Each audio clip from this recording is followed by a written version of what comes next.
কেউ কখনো জিজ্ঞেস করে না পরিবারের বড় ছেলে কেমন আছে।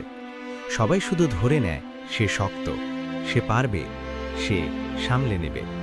কিন্তু কেউ দেখে না এই শক্ত মানুষটার বুকের ভেতর কত না বলা ভয়, কত চাপ, কত নিঃশব্দ কান্না জমে থাকে। আজকের এই ভিডিওটা সেই মানুষটার জন্য, পরিবারের বড় ছেলের জন্য। পরিবারের বড় ছেলে হওয়া মানে শুধু বয়সে বড় হওয়া না, এটা একটা দায়িত্বের পদবি। ছোটবেলা শেষ হয়ে যায় তাড়াতাড়ি, কারণ সংসার তখনই বলে তুমি এখন বড়। স্বপ্ন আসে, কিন্তু দায়িত্ব আগে দাঁড়ায়। ইচ্ছে হয় খেলতে, কিন্তু হিসাব করতে হয় বাড়ির খরচ, ভবিষ্যৎ, মানুষের প্রত্যাশা। পরিবারের বড় ছেলে নিজের কষ্টটা লুকায়, নিজের চাহিদাটা চেপে রাখে, নিজের স্বপ্নটা পিছিয়ে দেয়, কারণ সে জানে যদি সে ভেঙে পড়ে পুরো পরিবারটা দুলে উঠবে। তাই সে কাঁদে না, সে শুধু চুপ হয়ে যায়।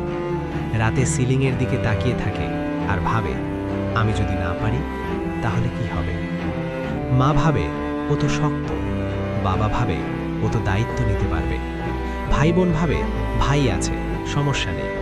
কিন্তু কেউ ভাবে না এই ছেলেটারও ভয় লাগে, এই ছেলেটারও ভেঙে পড়তে ইচ্ছে করে। তার কষ্টটা গুরুত্ব পায় না, কারণ সে বড় ছেলে।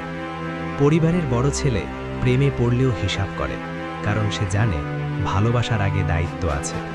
অনেক সময় সে কাউকে হারায় শুধু এই কারণে সে নিজের জন্য বাঁচতে পারেনি। স্বপ্নগুলো ধীরে ধীরে পরে করব তালিকায় চলে যায়। এত কিছুর পরও পরিবারের বড় ছেলে থামে না।